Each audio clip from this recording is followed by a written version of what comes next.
Hola, bienvenidas y bienvenidos al curso nuevamente, promotoras y promotores. Ahora vamos a hablar de una herramienta que te puede funcionar mucho como promotora o promotor cuando encuentres a alguien de tus amigas o tus amigos en una situación de crisis, que son los primeros auxilios psicológicos.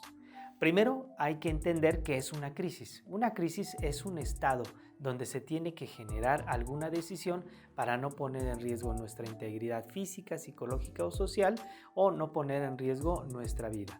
En una crisis hay oportunidad de cambio, es decir, a través de una crisis vamos a aprender. Sin embargo, la tensión y el estrés que genera la crisis nos puede conllevar a tomar una muy mala decisión. De ahí que sea tan importante que tengamos al lado a alguien que sepa sobre primeros auxilios psicológicos. ¿Qué te recomiendo? Lo primero que necesitas es saber escuchar a partir de la idea que tiene de la crisis la otra persona. Es decir, no juzgues, no interpretes. Primero preséntate, dile que estás ahí para él, que va a ser confiable y confidencial lo que te va a decir, lo que vas a escuchar, y es necesario que lo dejes explicarte la crisis.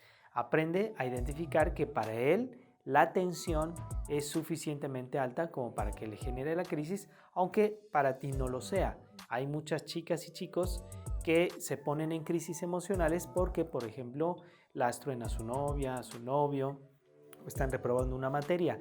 Ese nivel de tensión puede no generar crisis para otra persona, pero sin lugar a dudas es una crisis para él. Aprende a respetar que esa crisis para él ya le es suficiente para necesitar alguna orientación o primeros auxilios psicológicos. El segundo paso que te recomiendo es identificar en qué momento de la crisis está.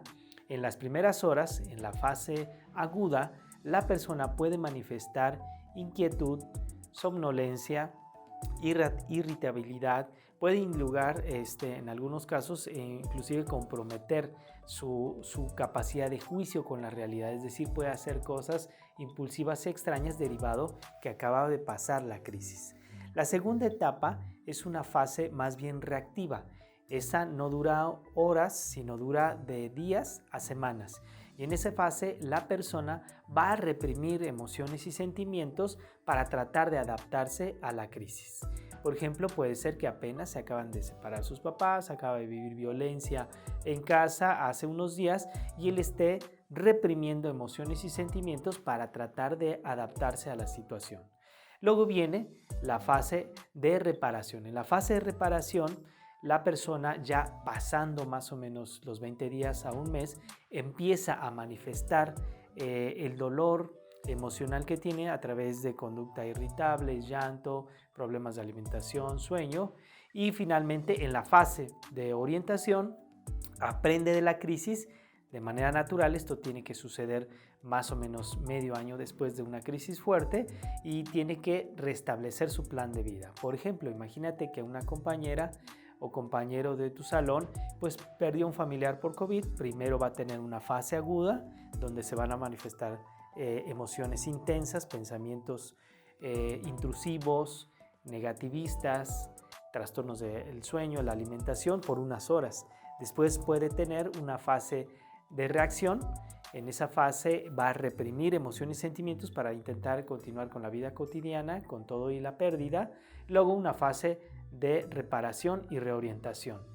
Es muy importante que tú identifiques en qué momento, porque lo primero que tienes que hacer, y este es el tercer paso que te pido, es identificar qué necesita la persona. La persona necesita decir lo que siente porque está en una fase de reacción, entonces está conteniendo sus emociones, o es necesario que la orientes porque no sabe cómo responder derivado que acaba de pasar la crisis. O inclusive imagínate que ya está en una fase de reorientación y lo que requiere es tener un aprendizaje de lo que vivió hace tiempo para poder continuar con la vida e inclusive fortalecerse después de esa pérdida.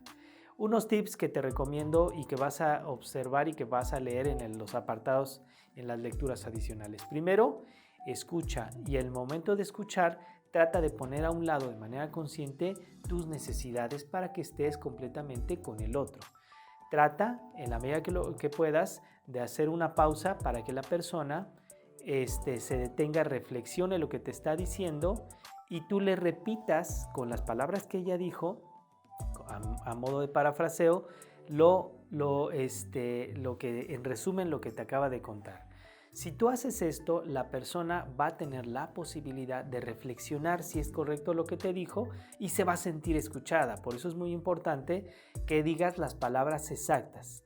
La segunda habilidad que te recomiendo, aparte de guardar silencio interno y hacer a un lado tus necesidades, hacer un resumen con las palabras que la persona dijo, la siguiente parte que te recomiendo es que reflejes emocionalmente lo que percibes en él y reflejes emocionalmente lo que te está pasando a ti. Por ejemplo, si una amiga te dice es que mis papás están a punto de divorciar y me siento muy triste, tú le puedes decir que la notas triste, que efectivamente tú puedes verificar que ese estado emocional existe, pero también le puedes compartir cómo te sientes. Le puedes decir, amiga, yo también me siento muy triste por lo que me estás contando. Esto va a servir para que la persona se sienta contenida, es decir, no solamente entendida, sino siente que puede llegar a un lugar a explicar lo que le está pasando. Y finalmente, revisa las opciones que está tomando la persona para atravesar su crisis. Por ejemplo, un chico puede estar reprobando y tener como opción ya no entrar a clases o ponerse a consumir de manera abusiva alcohol. Tú lo que puedes hacer es, primero, identificar qué opciones está tomando sin juzgar, sin criticar, sin echarle rollo, porque recuerda que él está intentando salir de su crisis con las herramientas que tiene. Y proponle dos cosas muy importantes: alternativas que él no ha considerado, pero decide que ponle para que él decida, y finalmente proponle que se acerque a un grupo de apoyo que tenga personas adultas y con la capacidad para contenerlo y dirigirlo.